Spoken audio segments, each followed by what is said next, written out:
So nandito po tayo ngayon sa Tacloban City. Makikita po natin na pansamantala pong itinigil ang pagtawid dito sa San Juanico Bridge. Makikita po natin marami pong mga sasakyan ang mga naantala dito sa likod ko. Ayan, patawid po ng San Juanico Bridge. Nandito po yung San Juanico Bridge. At dito po ay papunta po sa Tacloban. Yung mga nakikita natin sa sasakyan na ito ay ito po yung mga patawid papunta sa Samar. Nakasalukuyan pong naantala ngayon. Yung mga pasahero ng van ay bumaba. At yung iba galing pa to sa Tacloban. Nay, para ngayon ka mo? Lumugas ka mo, lumugas. Ano ni masisiring boss nga sugad din sitwasyon? Antos la. Uy. Manining, walang ka kamahimo. Amo lagi. So, papunta pa to ng Samar sila. So, naglakad, pinababa. Ito ma'am, lingkod lanay ma'am. Sir, mga ilang mga timbang yung kaya lang makatawid doon papunta sa kabila? 3 tons. So, nasa 3,000 kilo. O, pababa. Pwedeng dumaan. Tapos yung 3,000 na pabindi na. Hindi na. Kasi 0% pa sa rin San Juanico sir sa eviction po. Hindi na pwedeng daanan sir. Baka mag-collapse. So, meron na palang mga lamat yan sa ilalim. May advisory naman sir. Oo. Kahapon lang sinarado sa mga heavy equipment. Okay. Sa bridge, pagkakaalam ko, yung rehabilitation kasi nito, according to DPWH, hanggang 2 years. Hanggang 2 years? Oo. Kung makakahanap na ng budget. Magkano yung budget na kakailanganin dito sir para sa pag-reconstruction? Sabi, di ko lang sure ha, pero humugit ko mo lang mga mahigit 200 million daw. 200 million? Mula nung nagkaroon ng problema sa biliran, chinek nila din yung San Juanico and nakita din nila na kailangan na din i-rehabilitate. Okay. And dito, nakapwesto yung Red Cross. Salute po sa inyo ma'am. Kaway po kayo sa camera. Ayan. So dito, may libre silang free blood pressure taking. So BP, meron po tayo mga taga LTFRB. So ano po yung ginagawa ng LTFRB dito sa San Juanico Bridge ma'am?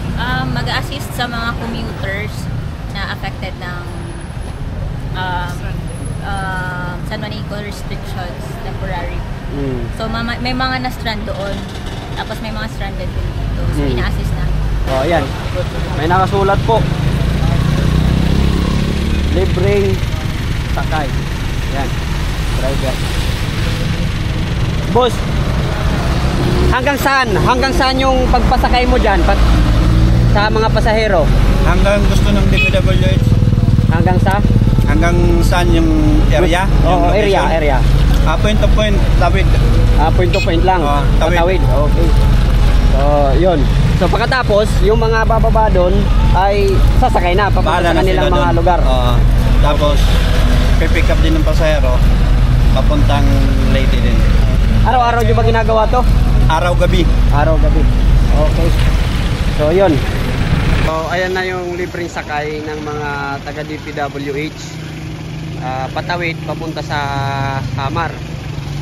So, yung mga bumababa na galing dun sa Tacloban, na bumababa dito papasok sa San Juanico, ay pinapasakay nila ng libre patawid ng Samar. At dun sa kabila ay may nag-aabang din na mga sasakyan papunta sa kanilang mga lugar. Ayan po.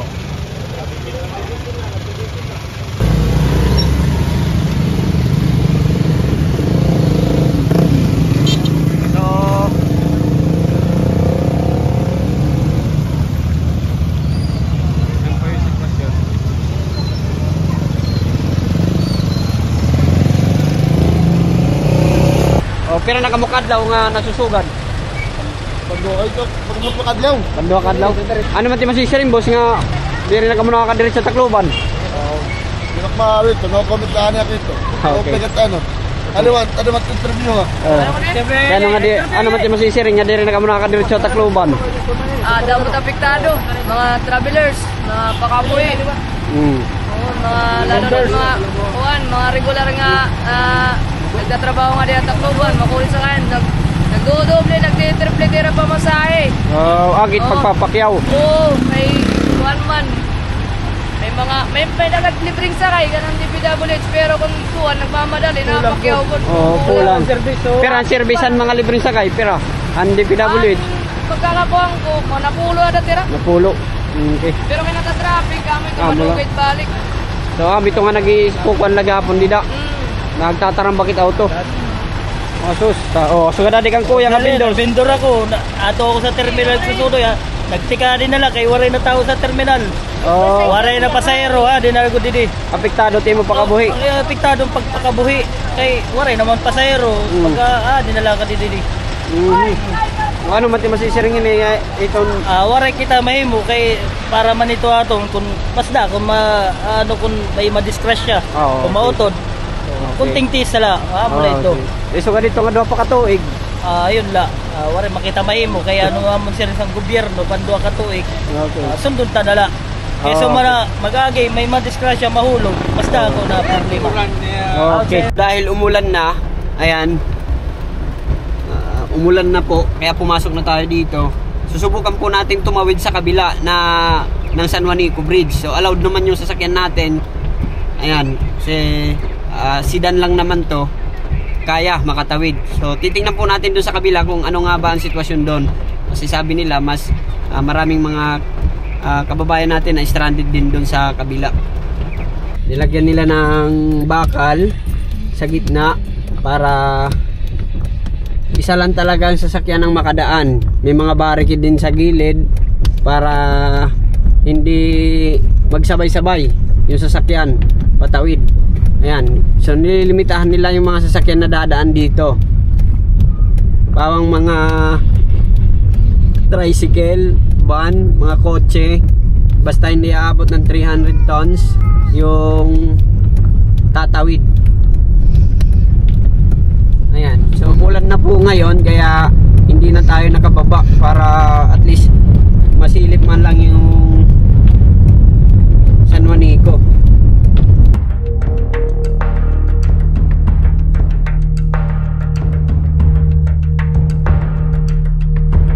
So yun, nakatawid na po tayo. Ayan, bababa po tayo para makita yung sitwasyon dito. Ayan, so dito mapapansin po natin yung mga bus na galing Santa Rita ay hanggang dito lang, at yung bus na galing pa siguro tong Manila ay nakaparada dito, naghihilera.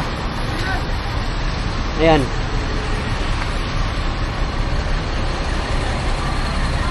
Tacloban to Las Navas, so hindi makadiretso papunta ron sa kabila. Mga pasahero ni boss. Ang mga pasahero. Kang Las Navas, yan na. Ito nga mga bus. Halo-halo na yun, sir. Halo-halo.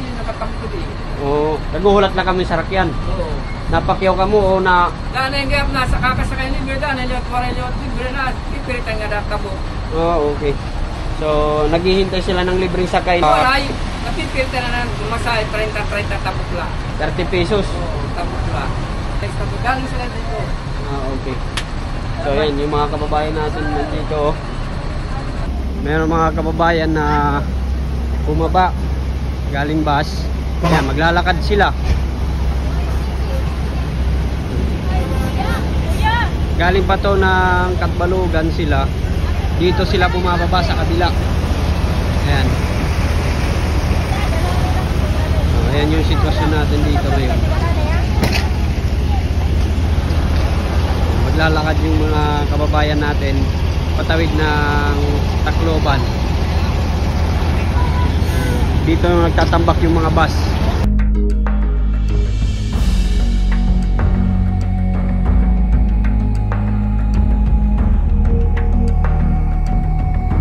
So since wala tayong nakapanayam, tumaging magpa-interview yung isang sinasabi nilang engineer doon sa kabila ng San Juanico Bridge, ay nakakalap tayo ng impormasyon kung bakit isinarado itong San Juanico Bridge. So according po sa reliable source natin, yung post ng RMN Tacloban, isa sa mga reliable source dito ng information sa Leyte, ay possible daw na umabot ng 2 taon bago maayos yung San Juanico Bridge, ang tulay ng San Juanico Bridge.